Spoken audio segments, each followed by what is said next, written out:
Hola amigos Trailblazer, bienvenidos a un nuevo episodio de Crónicas de Salesforce con Sara Hernández. Recuerda que el objetivo es impulsar el contenido en español.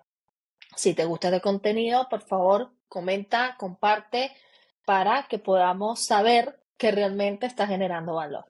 Hoy día vamos a estar hablando de un tema muy interesante o que a mí me gusta mucho y tenemos una gran invitada especial para ello. Alba González, ella nos acompaña desde Madrid y actualmente tiene el rol de Solution Architect. Hola Alba, ¿cómo estás? Hola Sara, ¿qué tal? ¿Todo bien? ¿Tú? ¿Cómo estás? Todo bien por aquí, todo bien. Bueno, pero ¿cuál es ese tema que vamos a estar hablando, Alba? Sobre las best practices de Service Cloud. Total. Tan Así que, importantes las best practices. claro, así es. Y a veces quizás puede ser un poco tantas best practices te puedes llegar a abrumar, ¿no? Llegar a ser Total. abrumador, pero por eso algo que me gusta en el podcast es irla segmentando, pero yo no puedo dejar de tener un corazoncito y amor por Service Cloud, que es una de mis nuevas favoritas, así que mejor que tú como invitada, que también sé que te apasiona. Total. Así que bueno, Alba, antes de entrar en materia, hablar sobre estas best practices, cuéntanos un poco tu historia y cómo llegaste al ecosistema de Salesforce. Bueno, pues yo cuando terminé la carrera de telecomunicaciones, de ingeniería, empecé como becaria en una empresa que era chiquitita y estaba dedicada puramente a la implementación de Salesforce. Y básicamente, prácticamente toda mi carrera la hice ahí. Y siempre traté como de irme más para el lado de service, a mi lado de atención al cliente, postventa y todo esto, obtener feedback y también es un poco en base a mis valores como que está muy arraigado a ayudar a la gente. Pues me fui especializando en service y he estado en diferentes industrias, en diferentes proyectos, pero bueno, mi mayor expertise a día de hoy es Service Cloud, Experience Cloud y también pues todo lo que tenga que ver con la industria de hospitality, retail. He estado también en energéticas, haciendo proyectos de logística, pero bueno, mayoritariamente Service Cloud y hospitality es mi sector. Qué bueno. Bueno, eso es como hablamos en su momento, es la ventaja de las consultoras, ¿no? Entras a una consultora que te da esa oportunidad de poder estar en distintas industrias. Hay un episodio donde hablamos un poco sobre eso, ¿no? Que para mí hay personalidades para ser consultor o no, porque hay personas que les gusta más ese sentido de pertenencia a una industria específica, en un cliente específico, y hay otros que sí les gusta ese dinamismo, ¿no? Así Sí, que sí, sí. es Además interesante.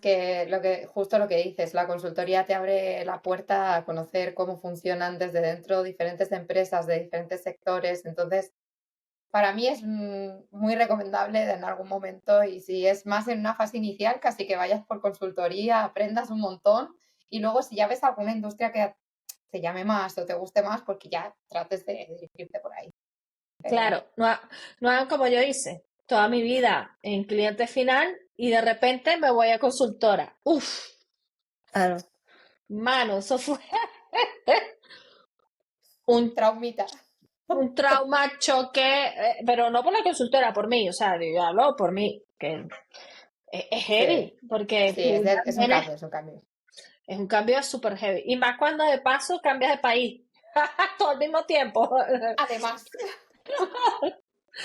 Pero bueno, no se lo recomiendo. Es como de los videos de esto no lo recomiendo hacer en casa. No lo recomiendo. Pero bueno, cuando toca, toca. Pero bueno, no igual queda de otra, ya está. estén preparados. Que no, bueno, depende de cada persona, pero considero, en mi opinión, que no es tan sencillo. A ver, ahora sí hablando de Service Cloud, eh, realmente, ¿cuáles son los objetivos de negocio más comunes que consideras que motivan a tener una implementación de Service Cloud? Pues mira, yo creo que una de las cosas que obviamos muchas veces a la hora de decir, hablamos de revenue y de ganancias de una empresa y tal, y siempre nos focalizamos en la parte de ventas, ¿no? Como que es algo que te va a venir directamente. pero no nos focalizamos en la parte de servicio, de los clientes que ya tenemos, cómo podemos mejorar que esos clientes continúen con nosotros. Y al final todo eso lo lleva a toda la parte de atención al cliente y de Service Cloud en este caso. Entonces creo que uno de los objetivos de negocio es tener pues toda esa visión una visión 360, como siempre se habla en Salesforce, del cliente, no solamente desde la parte de ventas, sino también desde la parte de postventa.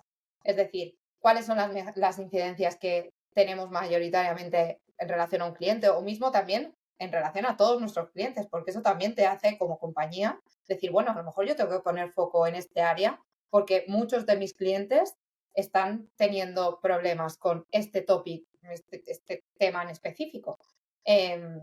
Entonces, creo que tener una centralización del dato en un sistema como en este caso es Salesforce, teniendo Service Cloud, pues permite al negocio también avanzar, tomar decisiones estratégicas, al final crecer también como negocio, no solamente la parte de ventas aporta capital, sino una parte de atención, una buena atención al cliente hace que el cliente se mantenga en la empresa.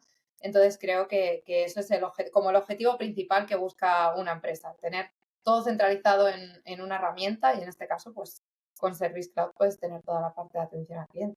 Por supuesto, abriendo a canales, abriendo a que el cliente sienta que la empresa es contactable por muchos sitios. Entonces, pues bueno, hay un montón de cositas que devienen después de esa implementación. Totalmente. Y estás mencionando algo súper relevante, lo que es crear esa fidelización con el cliente, ¿no? Porque muchas veces, ¿cómo pasa? Y, no, y todos vivimos eso, no porque seamos implementadores de Salesforce o lo que sea. eh, Cuando una persona comercial que está haciendo su trabajo, ojo, está detrás tuyo porque te quiere vender y después resulta que tienes un inconveniente, que tienes una duda, que quieres hacer una consulta, no te acuerdas de tal cosa, madre mía, que cómo cuesta que te presten atención. Y Total, esos detallitos hacen que esa venta que lograste en un momento se pierda. exacto, exacto. Entonces, Sí, a lo importante veces, es fidelizar. ujú, a veces menospreciamos ese proceso postventa y no le damos ese cariñito necesario. Pero no todas las empresas, ojo, pero hay unas que es importante que se consideren en el proceso. Sí, como que se desprioriza. Sí, claro, como que lo primero es eso que tú decías, ¿no? ¿Cuánto recibo de golpe? Ya, pero y Exacto. mantenerlo. Y bueno, como toda implementación, no es llegar e implementar de una vez y vamos al lío, no. Es, ah, este es uno de mis procesos o pasos realmente favoritos de todo inicio de un proyecto, sobre todo cuando me toca hacerlo a mí, a veces no me toca, soy parte, pero es como, me encanta, es esos pasos claves que debemos seguir en la fase de ese descubrimiento, discovery, para definir los requerimientos claros, porque, y sé que vas a estar de acuerdo conmigo, es la clave de muchas cosas, para no decir de todas, en la Totalmente. implementación. Totalmente. Bueno, aquí empezar con algo que estoy segura de que Bárbara lo va a ver en algún momento este podcast. Bueno, Espero que sea oyente. Bárbara fue mi team leader y básicamente la persona que me enseñó prácticamente todo lo que sé en Salesforce. Y una de las cosas que siempre ella me dijo fue, el 80% de lo que hagas en Salesforce pertenece a la parte de coger requerimientos, de preguntar, de entender el proceso, de documentar, de hacer todo lo que tengas que hacer para que cuando llegues a la implementación sea tan sencillo como que ese 20% te vaya a implicar la implementación, el 80% es el resto. Haz un buen Ujú. diseño, pregunta, etcétera. Y como bien dices, para mí esta es la fase más bonita de todo el proceso de Salesforce también, de acuerdo contigo. Cosas que yo hago y que me parece que me ayudan en mi día a día a la hora de pues, hacer un discovery de un proceso, por ejemplo. Antes de ir a ningún workshop, trato de armarme como un listado de las preguntas clave que yo creo que tenemos que resolver en ese workshop, como Ujú. establecer el objetivo de estas son las preguntas a resolver y las mando antes de ir al workshop para que la gente tenga tiempo de trabajar en ellas y no vayan al workshop a debatir, a decidir, porque si no, todos sabemos aquí que los workshops se eternizan cuando no se tiene clara la directriz hacia dónde queremos ir, cuando no se tienen claros los procesos. Entonces, trato de armar esa lista de preguntas y las envío antes a los stakeholders para que ellos puedan empezar a trabajar en eso. Y así el workshop como que sea un poco más efectivo, digamos. Por supuesto, siempre, aunque luego no se siga, pero siempre trato de preparar una presentación como guía. Después es muy posible que vayamos hablando y se vaya dando en la conversación, pero trato como que de dejar ahí las guías, la guía de la conversación como para tener una agenda y que si hay alguien que se va de la reunión y empieza a hablar de otro proceso que está relacionado, no. Volvamos Ya al proceso. Exacto. Vamos a volver, vamos a terminar esto y después al final de la meeting, si quieres, yo me quedo un ratito más y hablamos de lo que estás hablando porque me parece interesante. Pero sí es verdad que tratar, pues eso, en el Discovery, tratar de preguntar el por qué. Esa para mí es la clave. Aparte de compartir las preguntas, preguntar el por qué de las cosas. Ser insistentes en el por qué y por qué quieres hacer esto y cuál es tu objetivo a la hora de hacer esto. ¿Por qué lo quieres hacer así? ¿Por qué lo necesitas así? Porque también hay un tema de cuando un stakeholder te dice, es que lo necesito. Ahí hay un tema de sentimiento, hay un tema más allá de un requerimiento. Claro, exacto. Y de zona de confort, diría. Exacto, total. Y es por eso que es importante el preguntar el por qué, como para de alguna manera hacer challenge a esa zona de confort que tú dices. De decir, a lo mejor hay algo que se te está pasando y que podemos mejorar. Y no Es lo así. estamos viendo porque estás asentado en lo que tienes ahora. Y por supuesto, para finalizar, compartir el acta de la reunión del workshop con todos Ay, los eso como lo puntos. extraño, madre mía, tengo años que no veo eso. Por favor, o sea, es importantísimo que todo el mundo esté de acuerdo en que todo lo que se ha hablado, más que nada por un entendimiento, porque si hay algo que no está bien entendido, en ese acta se va a reflejar. Estaba buscando aquí algo que me hiciste recordar con toda tu explicación, que leí en un libro que se llama, para el que le guste leer, a mí me encanta leer. La gente me dice que me sacó tiempo, bueno, no sé, me gusta, lo escucho, lo leo. Se llama El método de Lean Startup. Está muy enfocado a startups, pero me gusta porque es el tema de innovación y hay una parte que dice, debemos aprender a saber qué es lo que los clientes realmente quieren, no lo que dicen que quieren o lo que creemos que necesitan. Me Total. hiciste acordar, es que yo anoto las frases que me hacen match y me hiciste acordar a esa, Justo a porque eso. es que claro, es que va por ahí, ¿no? O sea, lo que tú dices, ¿no? Ese sentimiento de por qué lo quiero o el por qué me vas a sacar mi zona de confort o si es que yo lo hago así todos los días, así funciona porque me lo vas a cambiar. Y a veces puede parecer exagerado, pero es que hasta cambiarle un botón que lo tenías a la derecha y ponérselo a la izquierda, es disruptivo para la gente. O sea, es que hay que ir a Sí, poco, pero con objetivos exacto. claros. O sea, lo importante es entender el por qué estamos haciendo las cosas y también desde un punto también de aprender nosotros como personas técnicas, tratar de expandir un poco esa visión también, porque hay muchas Ujú, veces que la visión de negocio nos ayuda exacto, en el día a día. Entonces, si tienes claro hacia dónde va el negocio y hacia dónde quieres ir, probablemente diseñes un proceso que sea mucho más escalable, modulable, que en el tiempo vaya a perdurar, que los usuarios lo vayan a aceptar de una mejor manera también. Y te va a reducir el trabajo en un futuro. Entonces, es totalmente. importante. Y totalmente. Y algo que he hecho en falta, que lo decías, y es que perdemos esa costumbre de terminar una reunión y enviar los puntos que se hablaron, o a veces yo le llamo hoy en día ir a esas reuniones a filosofar. O sea, si tú agendas una reunión, es porque tú quieres lograr un objetivo con esa reunión. Aquí estamos hablando de un discovery, con más razón todavía. Pero el mensaje que quiero dejar también, Alba, es cualquier reunión. ¿Qué objetivo quieres tener de esa reunión?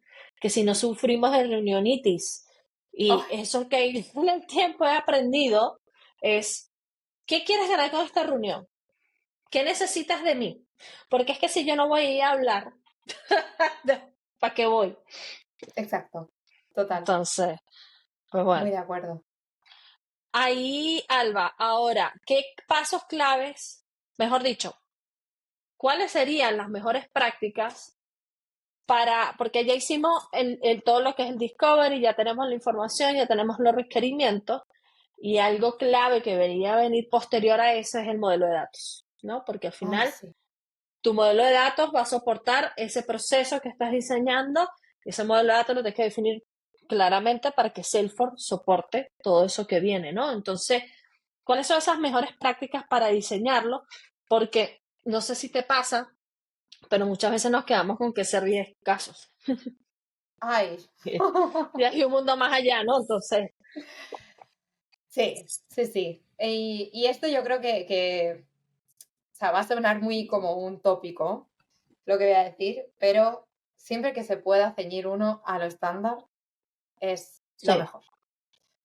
Yo sé que hay veces que no es posible, por supuesto. Yo en mi vida creo que únicamente he implementado, y soy una suertuda en ese sentido, 2 orgs de cero, en las que yo he podido definir el modelo de datos, en las que he podido trabajar desde cero, y eso es maravilloso, pero habitualmente nos encontramos con modelos de datos que ya están construidos, por ejemplo.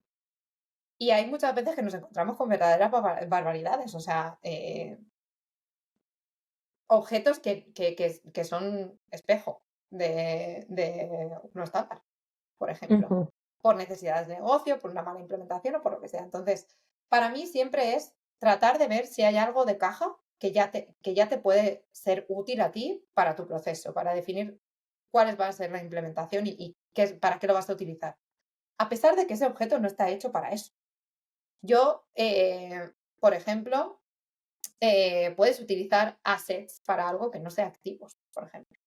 Si tú lo tienes, que por supuesto assets es parte también del modelo de ese. service. Así como dato, hay otras cosas. Hay otro. Sí, hay otras cosas. Pero siempre es tratar de ceñirte a lo más estándar posible y tratar de evitar hacer ese research antes de decir voy por un objeto custom o voy por algo customizado, no solamente en el data model, sino en cualquier general, en cualquier cosa. Eh, Fijarte también en que hay objetos en Salesforce que no te impactan en el data storage, por ejemplo. Assets es uno de ellos. Ujú, Hay muchas veces que decimos, no, vamos a implementar algo de activos porque queremos, no sé, en procesos de logística, por ejemplo, queremos tener los shipments allí. O sea, es decir, el tracking de por dónde va el activo, por el tema del envío y tal, tal. Hay muchas veces que no nos paramos a pensar que a lo mejor podemos utilizar assets como activos, como lo que son, y decimos, por no hacer ese research y por no tomarnos el tiempo del 80% que he dicho antes de definir la solución bien y correctamente, nada, vamos por algo custom porque el negocio esto lo necesita para ayer. Ay, no, O, amigo. o cuando tienes un negocio muy maduro y quiere opinar y se pone a pensar en objetos custom, que lo he vivido. O el negocio te sugiere una solución técnica, por Ajá, supuesto, que también ocurre. Y que hay veces que el negocio tiene soluciones técnicas que son buenas porque ellos muy conocen la buenas. herramienta. Pero no Exacto. quiere decir que no tengas tú que echarle un vistazo, porque al final tú eres, digamos, el que vas a manejar la herramienta. Y a la hora de Escuchar después es gratis. mantenerla, cuidado, cuidado con Exacto. eso. Em, pero sí, es básicamente ceñirte un poco al estándar, buscar si el estándar te proporciona algo que tú puedas reutilizar y tratar de ver un poco más allá del proceso actual, o sea, de lo que te están pidiendo ahora. Hay que tratar de ver un poco más y hacia dónde va para que tú también puedas construir una solución que sea escalable. Ujú. Así es, totalmente. A mí la parte del modelo de datos es algo que también de mis favoritas de Post en Discovery por lo que mencionas, ¿no? De la importancia que tiene definir un buen modelo de datos porque al final, insisto, es lo que va a soportar tu proceso dentro de la plataforma. Y a veces menospreciamos no sé si llamarlo, porque no todas las compañías lo tienen, quien lo tienen, qué suerte que lo tengan, el rol de data management, o inclusive no todas las empresas lo pueden tener, pero pasa y te lo puedes encontrar arquitectos de datos que realmente se dedican a eso y se conocen bien el modelo, saben lo que tiene lo mantienen. Entonces es bastante enriquecedor saber todo lo que tú estás mencionando. Sí, Entonces, de hecho, mira, te voy a contar una anécdota que me ocurrió hace no mucho. Estaba trabajando en un proyecto en el que, bueno, después de varios implementadores y tal, bueno, el negocio creció muchísimo, em, llegamos a 4 campos con un límite de picklist. verdad, imagínate tú, eso me... Cuatro picklist con más de 500, bueno, con 500 valores. Eso, claro, eso fue porque desde un inicio no se definió bien el modelo de datos que se iba a utilizar. Entonces, ya no solamente hablamos de cómo utilizar los objetos, sino a nivel de campos, a nivel de todo tipos lo de que... registro. Claro, Claro. todo lo que eso implica. Entonces, claro, a día de hoy eso o sea, está siendo un problema para el equipo que está implementando esa org. Claro, y ¿sabes qué es lo más interesante? Que Salesforce te va facilitando o habilitando inclusive opciones.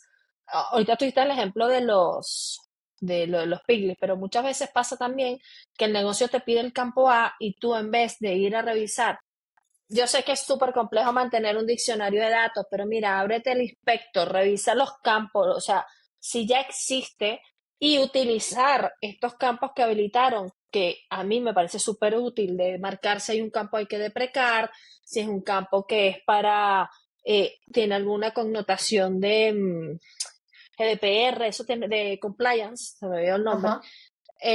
Oye, márcalos, pero vamos nada más al nombre, el APINEN que se crea automático, siguiente, siguiente, siguiente. O sea, dale un poquito más de cariño al campo cuando lo creas y si ya tú sabes que lo vas a deprecar, intenta averiguar, ¿no? Y hay aplicaciones, creo que en su momento tú me recomendaste unas que eran Sí. justamente para monitorizar eso.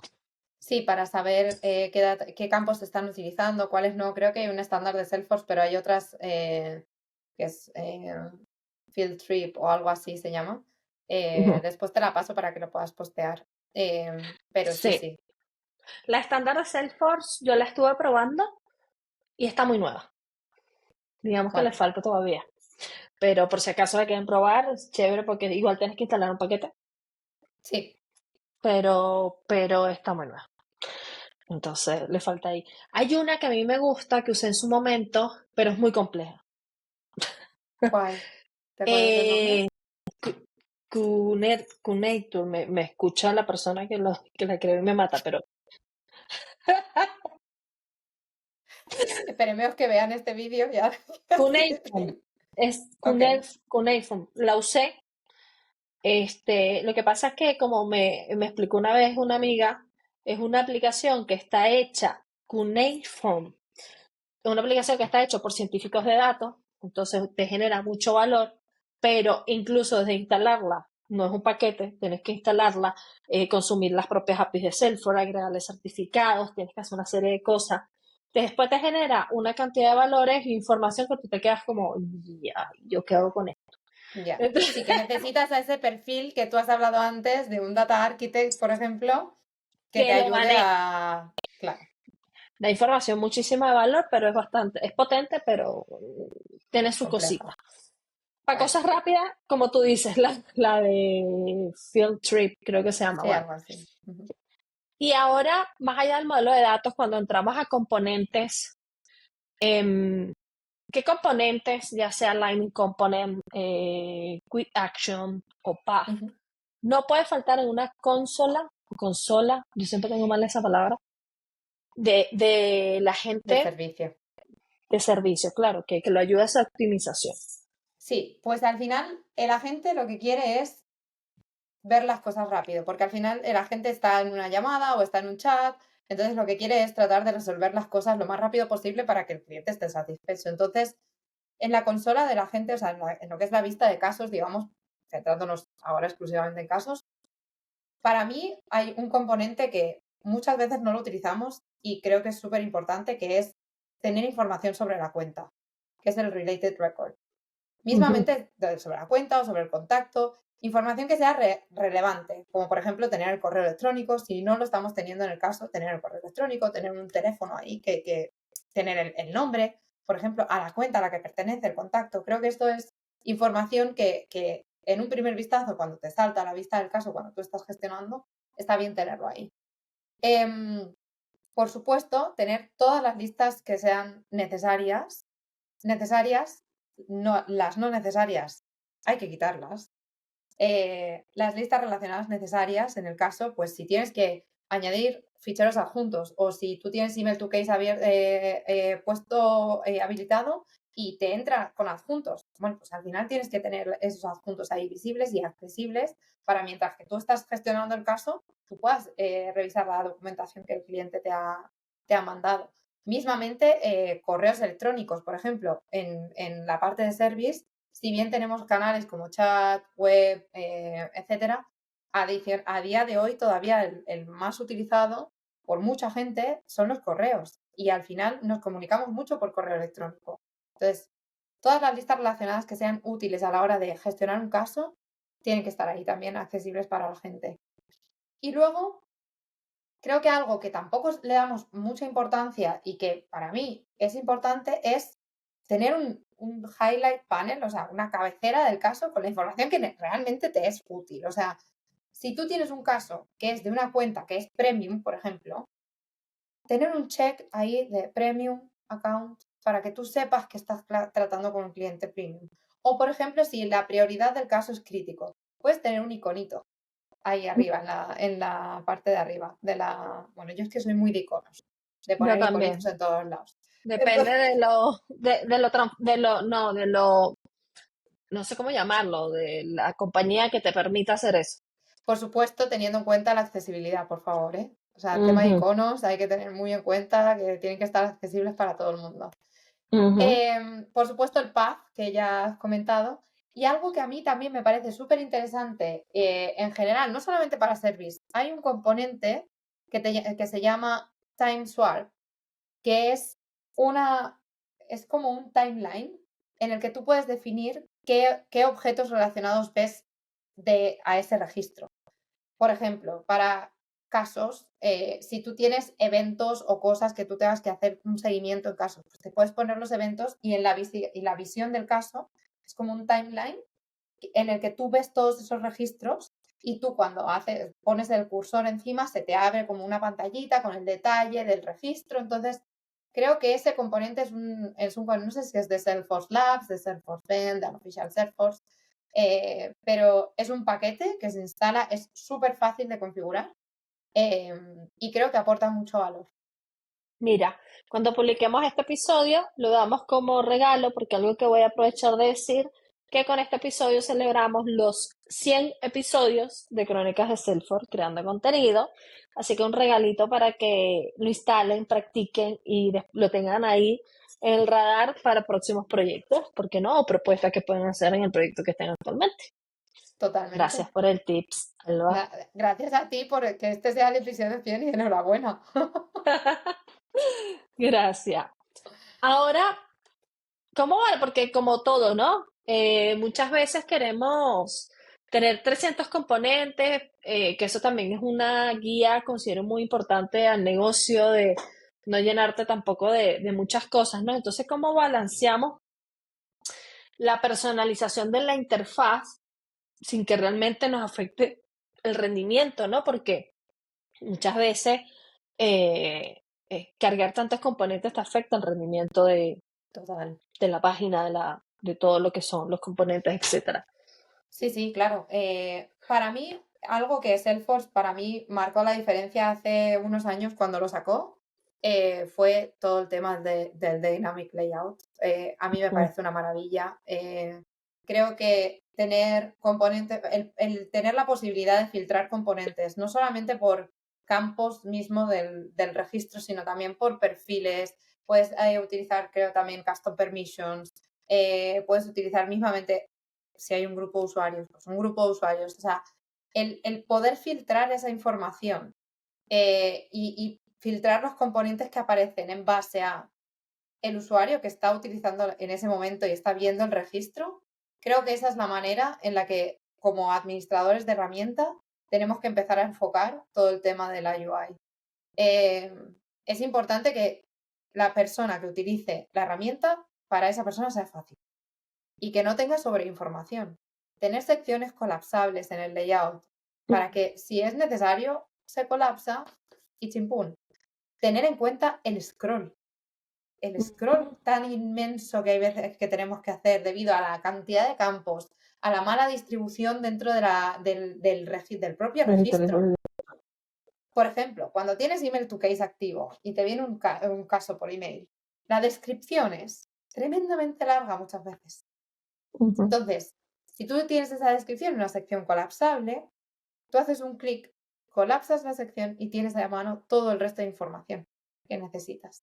Entonces, ese tipo de cositas como filtrar los componentes, tener realmente la información necesaria en la pantalla, tener secciones colapsables, hacen que la eficiencia a la hora de gestionar el caso sea mucho mayor, evidentemente. Totalmente. Y en resumen, me gusta llamarlo, ponte en el lugar de quien va a usar la plataforma. Por favor. ¿Qué harías tú? O sea, ¿cómo usarías tú esto? ¿Sabes? Nos pasa a nosotros cuando vas a esas páginas y ese scroll, digo, madre mía, hasta desde una documentación en Confluence, ábrete varios apartados, está haciendo scroll, ¿sabes? Entonces, es así, ponerse en los zapatos del usuario. Sí. ¿Y qué criterios podemos seguir para diseñar algo que es muy común en la parte de service, sobre todo, las reglas de asignación, escalado y estas notificaciones automáticas sin que sobrepase a veces a las personas, ¿no? Sobre todo las notificaciones, que te llenan de notificaciones por cada cosa que haces. Entonces, ¿cómo controlar todo eso? Pues mira, si nos focalizamos en las reglas de asignación, yo creo que, bueno, en general, siempre en cualquier proceso que se vaya a definir se tiene que ir desde lo general hasta lo particular. Es decir, empezando por algo que sea común a todo el mundo y viendo las particularidades que, pues en el caso de las reglas de asignación, pues cada departamento tiene, cada persona, cada lo que sea, las queues o lo que sea. Sin embargo, a la hora de la implementación es completamente al revés. En las reglas de asignación, por ejemplo, tú tienes que poner primero la parte más, digamos, el nivel más bajo y después irte hacia lo genérico. Pero yo en el diseño trataría de ir primero a lo genérico y después ir yendo poco a poco hacia abajo. Porque ahí es cuando te vas a dar cuenta de si hay algo que tú puedas hacer una sinergia y tener una para varias personas o varios grupos, por ejemplo, en las reglas de asignación. Por supuesto, es importantísimo definir qué tiene que pasar después de una regla de asignación, por ejemplo. Ya no solamente en la asignación, sino, por ejemplo, en un escalado de un caso, ¿qué tiene que pasar antes? ¿Y qué tiene que pasar después? ¿Y qué tiene que pasar durante también? Entonces, es importante, pues eso, definir qué tiene que pasar, a quién se tiene que notificar, porque, como tú dices, un exceso de notificaciones hace que el usuario diga, esto es abrumador, así que no voy a abrir la campanita de Salesforce de arriba, porque Y me se estáis pierde el objetivo. abrumando. Y se pierde el objetivo. Entonces, es súper importante eso, definir las notificaciones que realmente sean relevantes para poder gestionar el proceso o poder realizar el proceso. Y incluir y definir a qué personas van esas notificaciones. Hay veces que tienen que ir al case owner, pero hay veces que no. Pueden ir al account owner porque la notificación tiene que ver con algo de venta. A un cliente que, por lo que sea, se está quejando y se detecta que hay un riesgo de churn. Es decir, que el cliente se va a ir. Bueno, a lo mejor es que tienes que hablar al account owner en vez de al case owner. O sea, el case owner te va a decir, pues muy bien, pues ya está. ¿Qué hago? Totalmente. Entonces, ese tipo de cosas son las que hay que hacer. Y por supuesto, voy a hacer un paréntesis aquí, porque es por la importancia de tener una buena práctica aquí en Salesforce, que no solo es por service, es también en general, con Sales también pasa y con todo. Bypasser, por favor. Ajá. Bypasser. ¿Verdad? Por favor, como administradores de herramienta, tener bypasser es obligatorio. Tener bypasser no solamente para los flows, que es lo habitual, flow, validation rule y triggers. No, señores. También tenemos asignaciones, también tenemos approval process, también tenemos los emails Orden de ejecución. salientes. Por favor, por favor. O sea, pongamos bypasser en todas las orgs en las que estemos. Primer paso que tenemos que hacer cuando entramos a una org es revisar Save Bypasser y si no, implementarlo, porque no cuesta nada. Exactamente, totalmente. Y al final te facilita la vida en muchos aspectos.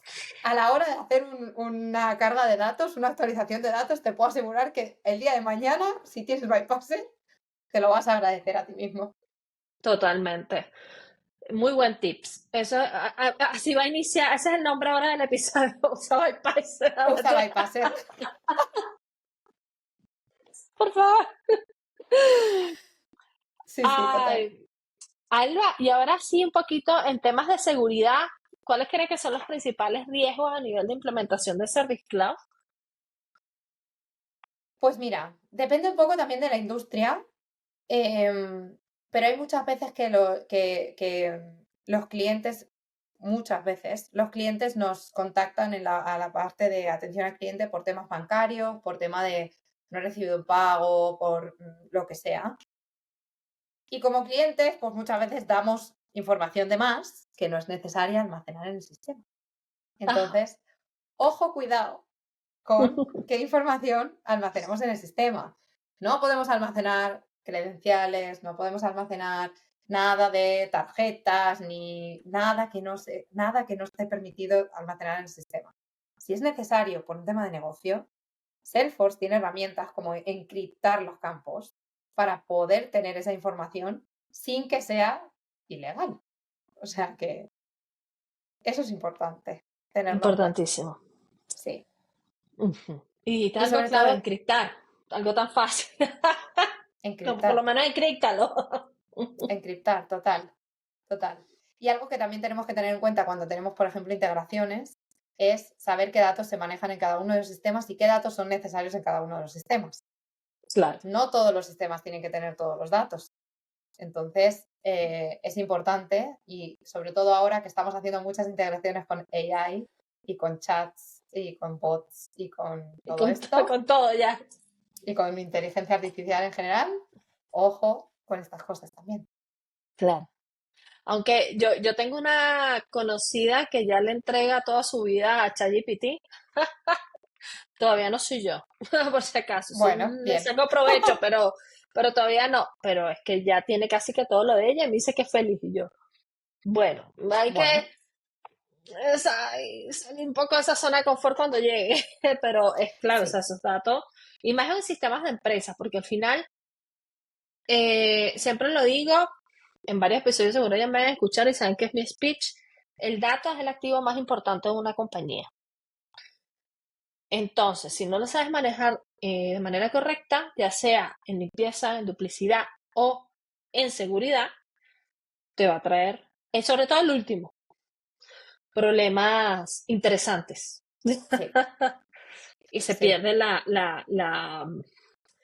no es la fidelidad, se pierde la confianza, ¿no? La confianza total. La confianza total de que, oye, dígame cuando ves esas noticias que robaron no sé cuántos datos de... Uno se asusta.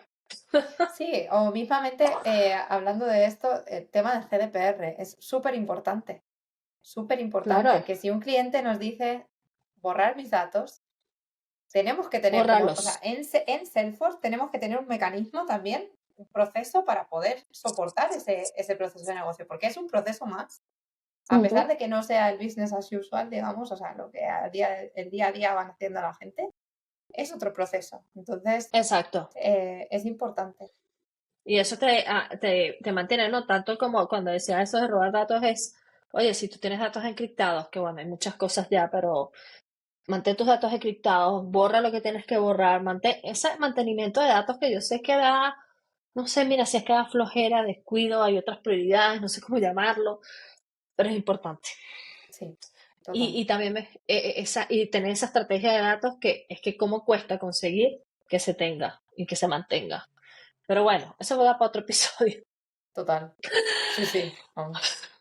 Alba, de verdad que has compartido mucha información de valor. Gracias, de verdad. Sabía que eras la persona adecuada para este tema. Em, ¿Algún otro tema que no te haya preguntado, que quieras compartir, consideres que es sumamente importante? Sí, creo que un único punto. Tema de medir las cosas en Salesforce para saber si una implementación está bien hecha o no está bien hecha, si está siendo utilizada, si no.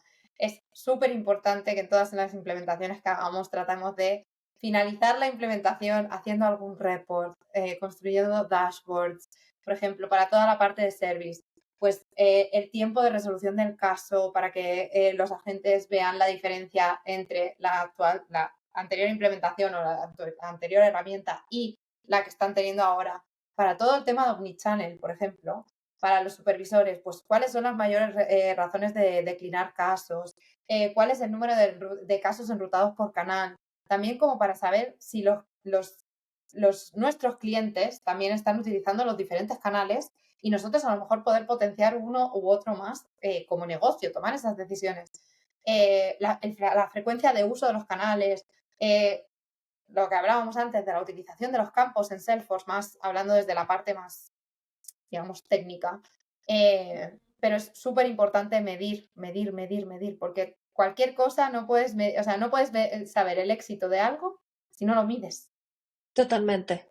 Entonces es mega importante el medir cómo está hecha una implementación en base a reports, dashboards o lo que sea. También. Y fíjate que algo interesante y que a mí, no ayer, pero sí relativamente hace un tiempo para acá, algo que le estoy dando impulso es también medir de, oye, si creaste esa automatización, ¿realmente te facilitó la vida? ¿O automatizamos por automatizar? Cosas así tan ¿Cuánto simples tiempo te está también. ahorrando? Claro, ¿cuánto tiempo te está ahorrando esa automatización en el cual que a lo mejor invertí X tiempo? Sí. Ese retorno, ¿no? Creen que la gente el retorno de inversión nada más va por otros lados, no, es la usabilidad también de la plataforma. Pero bueno, nada, no se puede tener todo en la vida. Vamos de a poco, vamos de a poco. De problema en problema vamos resolviendo. No hay problemas, hay soluciones, chicos. Exacto, totalmente. Alba, ¿y algún módulo, contenido en específico que sepas de Service que tú dices, me encanta los módulos de Trailhead o algo en particular? Sí, Aparte de este episodio, por favor. yo creo que Trailhead es la plataforma para aprender cualquier cosa de Salesforce. Y la parte de Service creo que está muy bien, Trailhead. Por supuesto, hay otros cursos, hay eventos de la comunidad de Salesforce a los que os invito a atender porque realmente son súper importantes. Por supuesto, os invito a atender al siguiente Dreamole, por favor, en abril del año que viene, bueno, en marzo del año que viene, 27 de marzo, en Valencia. Así que, y ahí estaremos con todas las charlas técnicas. Por Pero sí, supuesto. Trailhead, atender a eventos, atender a charlas. Hay plataformas que también tienen teoría como tal y que te ayudan a prepararte los exámenes. Hay compañías como por ejemplo MOA que también da cursos. Entonces, pues sí, hay un montón de cosas para que la gente pueda aprender Service. Así es, cuando publiquemos este evento, iba a decir, este episodio, vamos a publicar los cursos de MOA, vamos a publicar, por supuesto, el Dringolé, que también por ahí viene un episodio con Jorge, donde también hablamos del Dringolé, así que ahorita estamos Genial. Dringolé Mood. Yo, como le dije a él, soy muy fan de ese evento, me encanta ir, así que bueno, espero poder ir en el próximo año, Por veamos. supuesto, invitada estás. Y nada, es un evento súper cálido donde realmente, que los eventos de Salesforce en general son maravillosos, pero tiene otro foco. Sí, Este evento es hecho de comunidad para la comunidad. Entonces el foco es totalmente distinto. Así que total. genial. Bueno, Alba, muchísimas gracias. De verdad, un gusto tenerte. Gracias a ti. Em, Y bueno, queridos oyentes, por favor, comenta si tienes algún otro tips, alguna experiencia que no mencionamos, por supuesto, bienvenida. Y aquí podemos conversar un buen rato sobre más best practice o experiencias e implementaciones en service. Así que nos vemos en próximos episodios. Muchas gracias.